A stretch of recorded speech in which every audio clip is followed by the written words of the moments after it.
Welcome, everybody, to the Culturalist podcast. My name is Pam Ross, and I am the Culturalist. I just like to have conversations with extremely smart people about what is happening in our world today. Joining me to my absolute pleasure is my content curator. Her name is Dion Cobb. What's up, Cobby? Hello, because I think that's what we're doing on this episode, so I'm going to follow suit. Cool. I know sometimes we just open with a British accent. Sometimes we open it. Hello, governor. Today we just happen to be, I don't know, maybe I'm being a sports announcer today. No, you know what it is? It's a game show announcer. When my children were little, we would play this game where it was the game show announcer family, and everything everybody said sounded like you were on a game show. But let me tell you what's happening, D. What's up? This crazy election feels like a game show. I can't even. Oh, Lord. I mean, it feels like a game show from a nightmare game show. It feels like we are in, an episode of The Simpsons. And so there's a lot happening in our world, and there's a lot happening on a legal front. And I'm going to be honest, I don't understand all of it. I've been voting in this country for decades. My understanding is you just go in, you vote, and that's it. And now I'm understanding there's all kinds of things happening, some voter suppression and stuff like that. So we invited on our show a lawyer. Dun, dun, dun! I thought you were going the opposite way. I was going to cheer, but okay. Dun, dun, dun. Yeah. So we brought a lawyer on to see if we could help me understand or just really even have a conversation. Would you do me the honor, Dee? You introduce our guest? I would love to, because our guest is amazing. I can't even think. I was trying to do alliteration and no other A words, but that's okay. We're going to introduce him anyway. We have Edward Speights, who is a criminal and civil law attorney from Chicago, Illinois. He graduated from Western Michigan Thomas Cooley Law School and is a husband, father to an adorable little girl, and author of a new book that is available in September called The Vault. So please help us welcome Edward Speights Esquire. Hey, see, I like the intro. It's hype. Yeah. Thank you for having me. I didn't know you were writing a book. I mean, COVID makes you got to start multitasking. So God was like, write this book, and it's gonna be good. It's gonna be good. Shout out to my editor, Cyrus Cade. It was amazing. So you're done writing. Huh? You're done writing. Your manuscript is done. Oh, it's done. It's already sent in. It should be out next month. I love that, man. Yeah. So the book, we got to have a whole commercial for you before we dive into this whole. Yeah, right. I just want to hear your perspective on this crazy world we're in right now. But So the book is called The Vault. What is it about? Is it a novel? It is almost like an autobiography, but it's centered around me and my wife and how I was such a horrible person and almost a thought. And so, yeah, it's. So we call these cultural moments where we have to bring people up to speed. Okay. Doesn't mean you were a thought in her head, right? No, a thought is that hoe over there. Yeah. Bye. Sir. That was me. Hoe means someone who is. I hope you know what a hoe is by now. Oh, no. Maybe people don't. I don't know. Hey, I have a very diverse listening audience. This is for Abner in Iowa. You don't know what all that is. Why is he Abner, though? Why are you messing with my friend's name? So for Abner in Iowa, a hoe is someone who is promiscuous and around. All right. So the book is about how you were almost a thought. You were a horrible person, and then because I know you're not horrible now. Yeah. So, and it wasn't almost. I really was. I knew my wife since college, and so a lot of times you think something's better out there, and you wind up losing what God really has for you. And so I get even now everybody says oh, you guys are the perfect couple. You really don't know everything that happens. So God really wanted me to write this and show people that if it can happen for me, it can happen for you. Wow. That's And good. I'd love to hear it from her perspective as to why she gave you a second Hey, that might be the second book. That might be. I think that Oh, she needs to write a follow-up piece, Mhm. even if it's just like a quick little ebook or something where she can talk about why she gave you a second chance. But all right, thanks for telling us about your book. It's called The Vault. But let's talk about how are you doing in this world? How are you seeing what's happening culturally as far as politics? And even what we're seeing is the injustice in our world being an African American man who's also an attorney. What are you looking at? Tell us about your perspective. What's on your heart as you're looking at what's happening in your country? That that is such a tough question right now. There's so many layers, but just first Mhm. and foremost, how I'm feeling, it's frustration. It's a lot of frustration. It's a lot of I don't know if it's trauma is the right word, but you feel sometimes so deflated by what's going on. You have so many external pressures, either from work, from life, and then we're seeing the normalization of Black people being killed on television. Yeah, yeah. yeah. And we're, Normalization is a cultural word. When yeah, something becomes normal, we become desensitized to it. Yep. yeah, And you said it right. We're seeing it.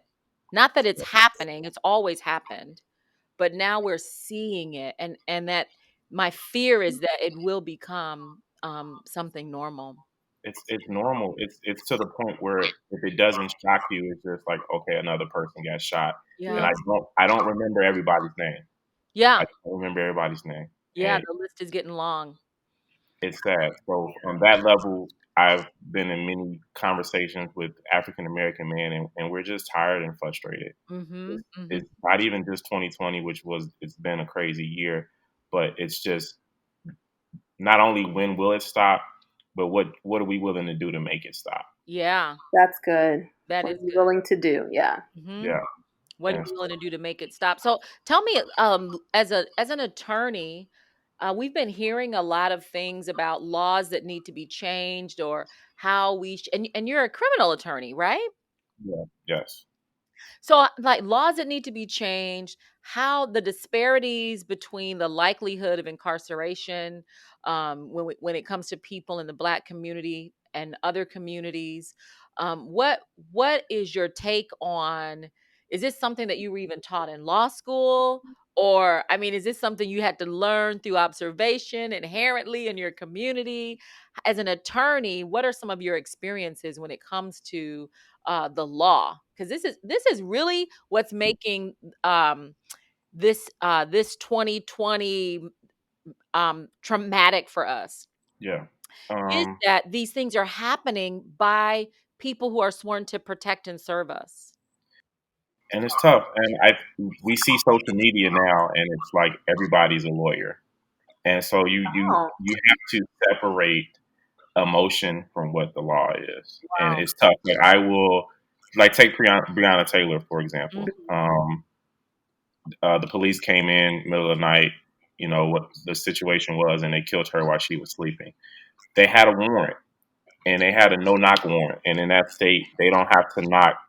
They don't have to like announce themselves before they come Yeah. in. They can just go in. And so those are things I've heard that the no knock warrant in that state was removed. So that's a law that was changed to help stop that from happening. Now, when they're talking about wanting justice for Breonna Taylor, it's like, what is justice? What does justice look like? Because they can't charge the cops with anything because they had a valid warrant. Mhm.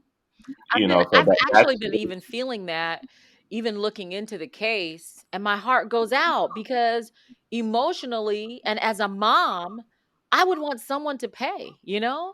But I and appreciate the fact that the law has changed. So on some level, is that not justice? it's person to person, and then the next step is civilly.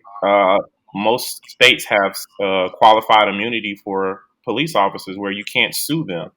So if the state has qualified immunity and the cops, even if they make a mistake and they're acting as a police officer, you can't sue them civilly. So that's an issue too. Like if we remove qualified immunity for officers, that's an issue. Okay, so let So me. Oh, I'm sorry. Go ahead. yeah, go ahead. I'm sorry. No. I was just thinking because we were talking about Jim Crow and things, and that's how this podcast came up. This episode, and so we were talking about the book, The New Jim Crow. I don't know if you've read that. Yeah. Michelle Alexander. Yep. So can you explain to us first what that what does it mean, the new Jim Crow? What is Jim Crow? Okay, that's a great question. So let's break it down. So Jim Crow. So that started 19th century. The name Jim Crow, it wasn't an actual person. I think it was more so it was like a minstrel show where white people would dress up as black people and make fun of black people.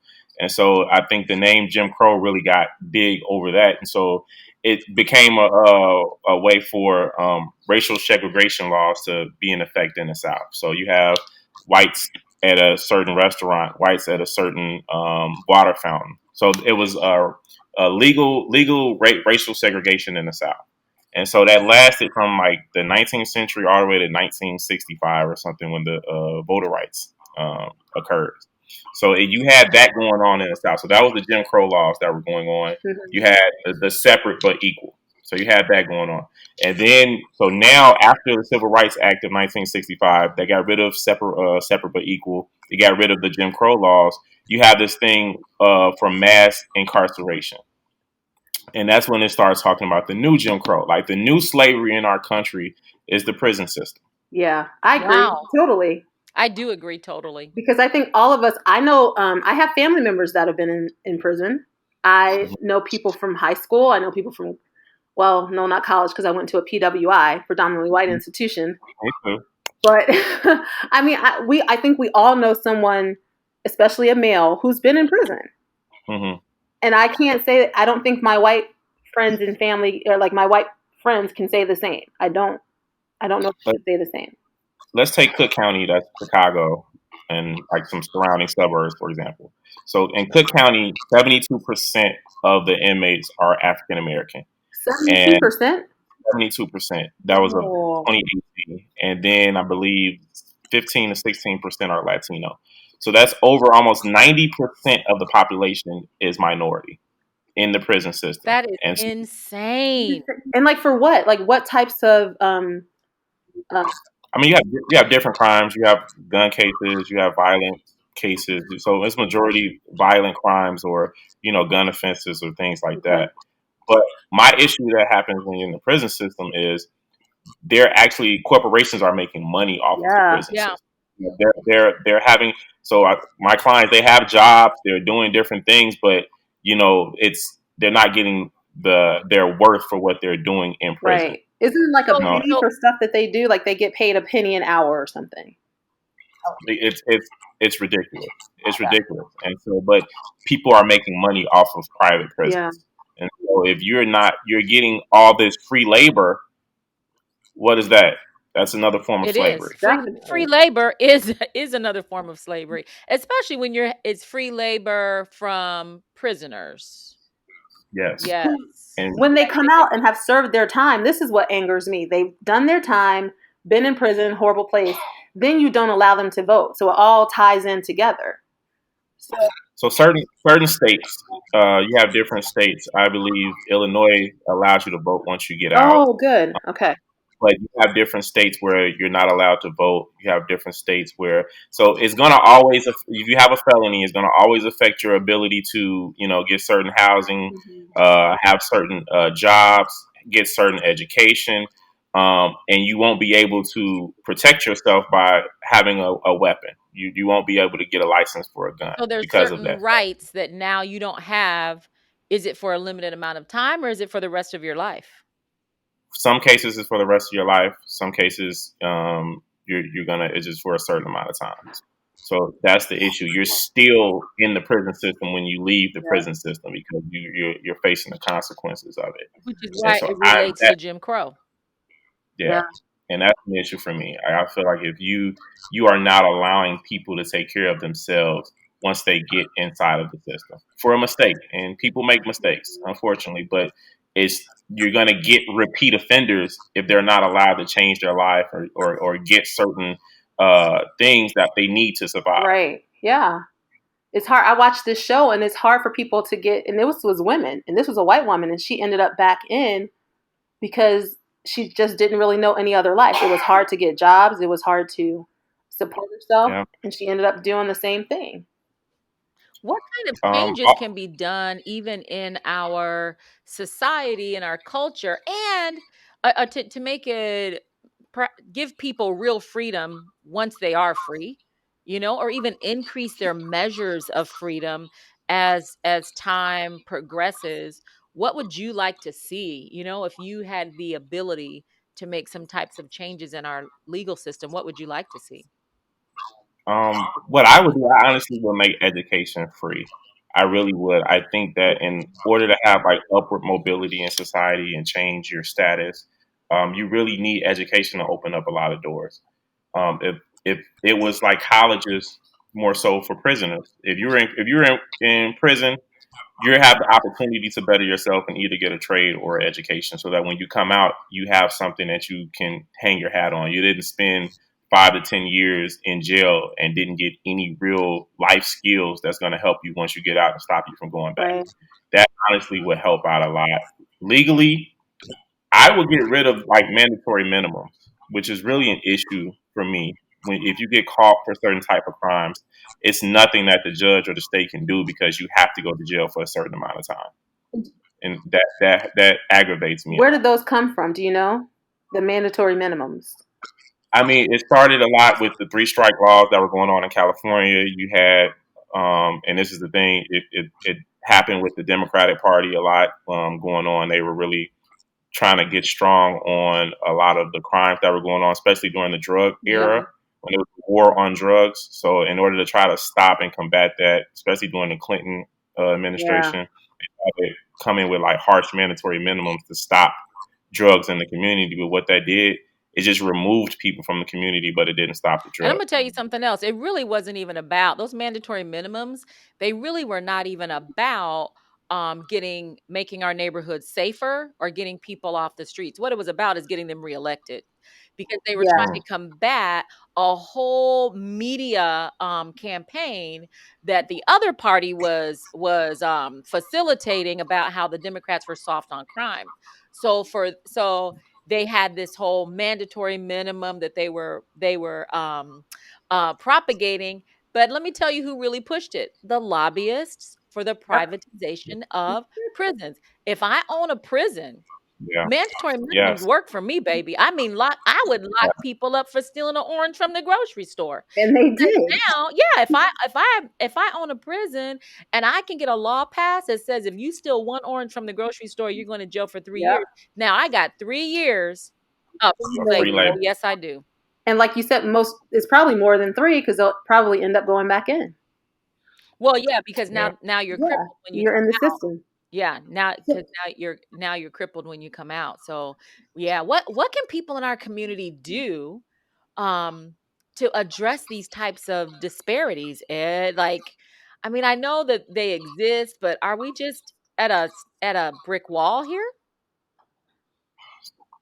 That's part of the issue that's been going on with us as far as yeah. Let me ask.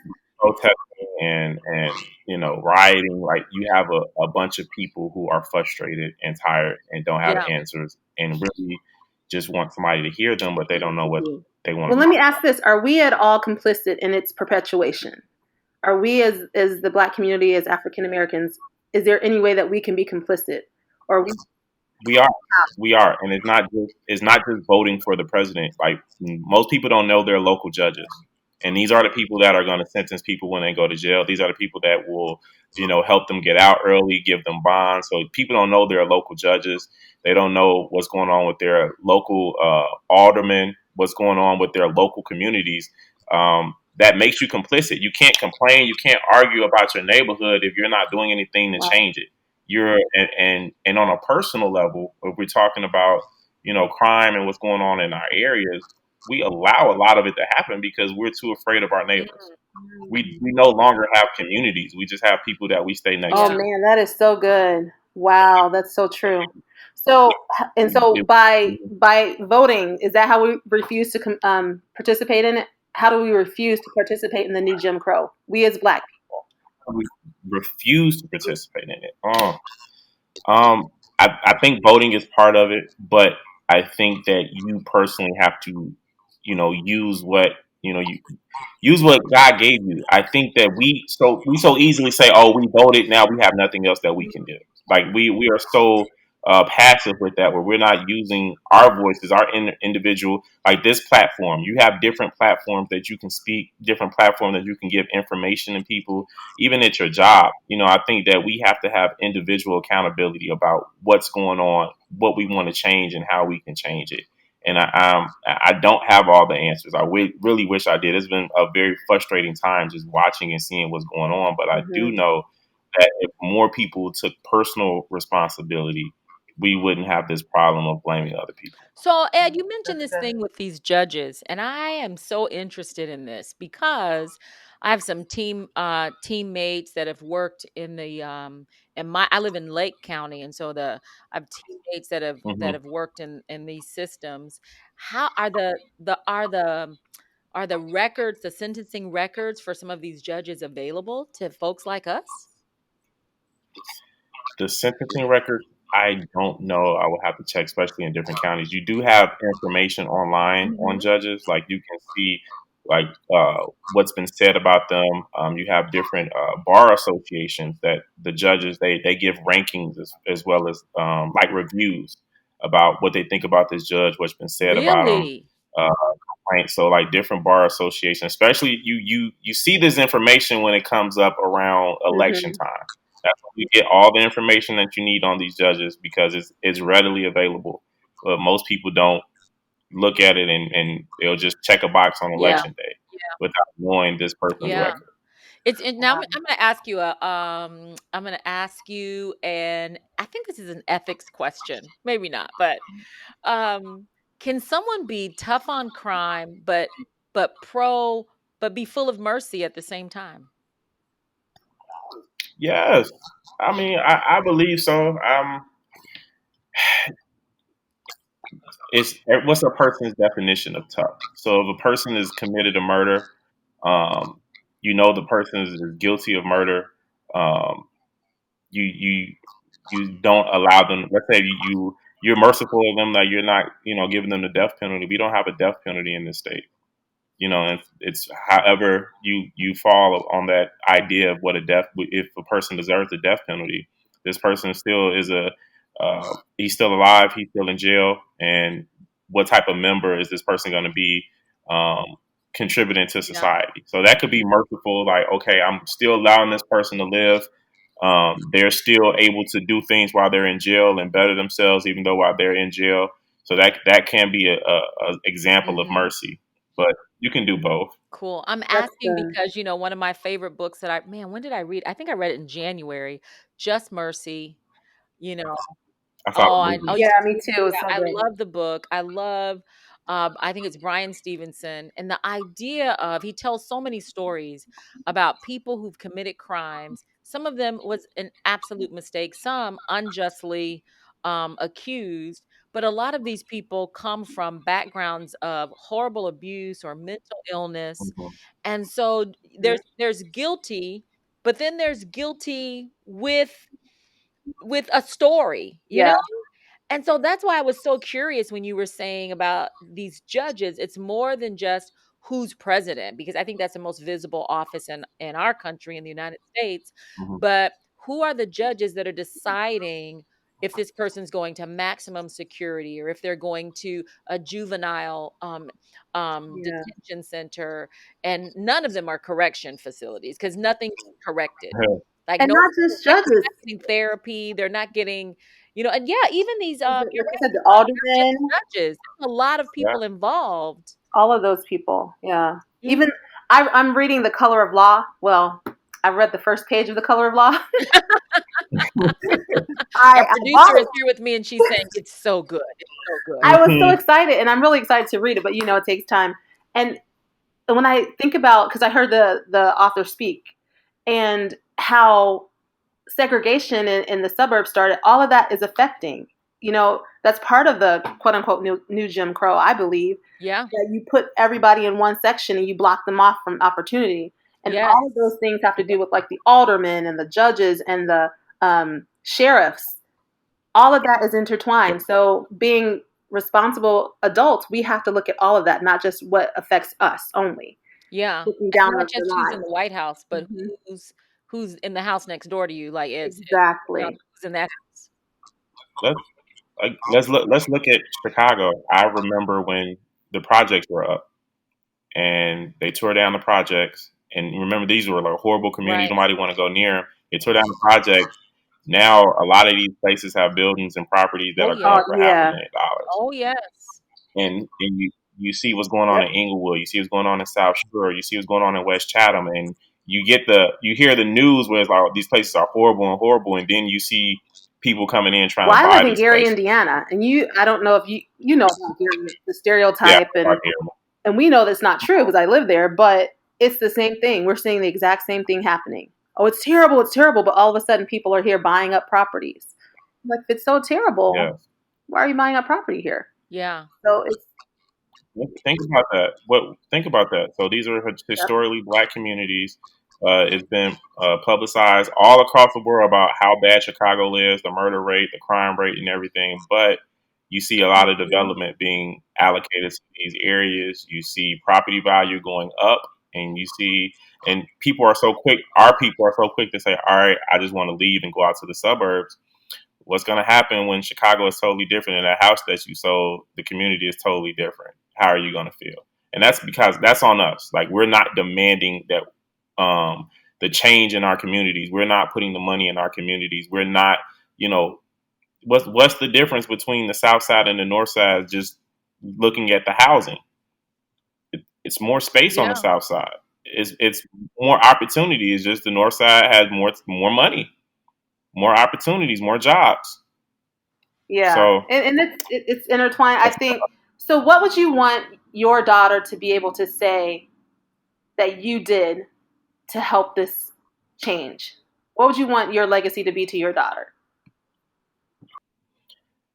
whew, I was one of the people who helped change the city of Mm. Chicago. I want that. My heart is in this city. My heart is on the people of this city. I really want, you know, the Chicago to be one of the best cities in the world. Yeah. And not only just for a certain type of people, but for Yeah. everybody. And you can see almost even like a almost Black Wall Street going on in Chicago of black businesses. Like, you see different other ethnicities doing it, but for us to do it, and I really want to be a Yeah. part of that. Somehow, some way, I'm will be one of the people who change Oh, Chicago. that's I so. so admire your heart for your city. And I'm not pushing you into any public service, but I absolutely admire your heart for the city and your willingness to share like where our perspectives should be um across the country, really looking at what's happening locally, not just all of the rhetoric that's going on concerning Washington, but looking at what's happening locally. And so I'm just Hmm. curious, do you have any plans in the coming decades to run for public office? No. That was fast. No. It's, God was literally gonna. I need a physical manifestation of Him saying, like, I need you to do this. But it's some stuff I have planned, like working with people and wanting to do. But running for office, I don't see it right now. We'll see. We'll see how this recording ages, and we'll see. But We'll keep nah, it. not right Any now. advice you can Yeah. give the average citizen on how can we educate ourselves legally, politically, as we are navigating through a very unusual historic election season in America? We live in a social media age where information is Hmm. readily available. The thing is that we listen to information that we want to listen to. I think it's a best practice to look at the other side. Whatever your political affiliation is, whatever your beliefs are, whatever even your religious beliefs are, it's always best practice to at least know what the other side is talking about or thinking, because then it gives you a full spectrum of how to form an opinion. You're not just arguing your side. You actually took time to uh, fully analyze Yeah. the whole picture, and I think that helps a lot, especially when because everybody Right. doesn't think like you. And I think people need to understand that regardless of what you think, like, another person did not live your life, so they can't understand why you do something. And so I think that would help out so many different people. Like, if you're a person that loves watching CNN, watch Fox Yeah. News. No, And you need to know what they're saying. It's different. Yeah. Completely different. But you really get to see, like, okay, I see the information that other people are getting.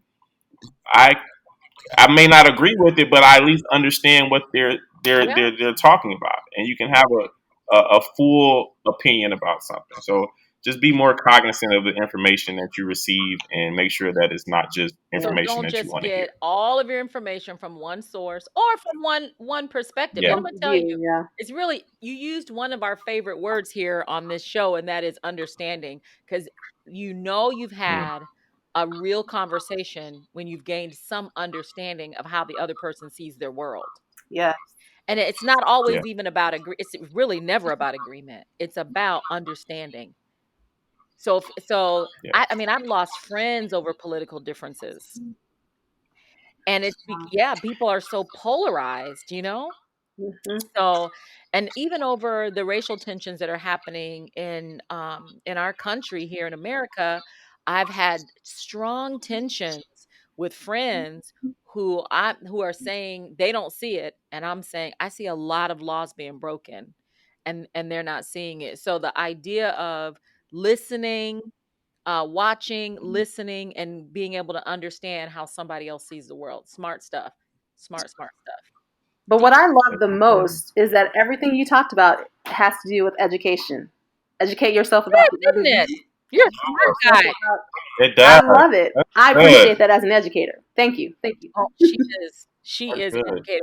It, Any parting it's words needed. for us? How can we keep up with you?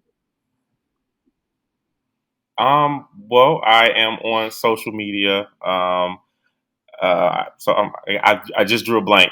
It's Ed the Lawyer Guy. So I am on social media. Instagram is Ed the Lawyer Guy. Also on Facebook, Edward Speights.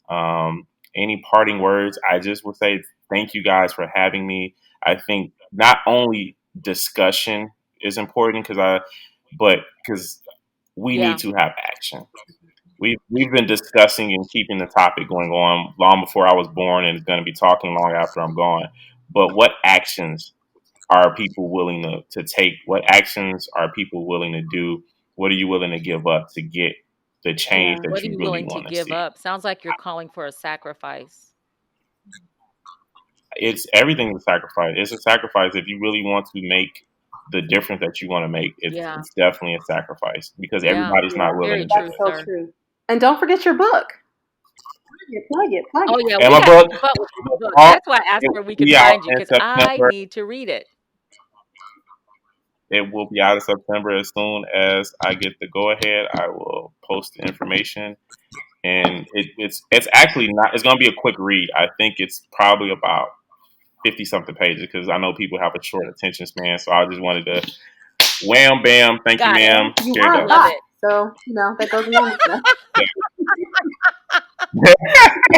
That's terrible. Right. Well, hey guys, thank you so much for giving us your time and giving us your attention. And we hope that you decide that you're going to have some conversations about your level of satisfaction and even dissatisfaction with what's happening in your world. Are you seeing the effects of the new Jim Crow? Are you seeing the effects of the mass incarceration of men and women in your community? And what is it doing to your community? What gaps are being left in families and in jobs and in churches because of this? And what things are now out of reach of people because they've come out of serving their time, and yet they have to wear like a scarlet letter for the rest of their lives or for decades after? What can you do about it? What awareness can you bring to it. At least I hope we've sparked you to have a conversation, to be aware that, hey, we can do some things to make our world better. My name is Pam Ross. This is the Culturalist Podcast. Thank you so much for subscribing, liking, sharing. Have a great day.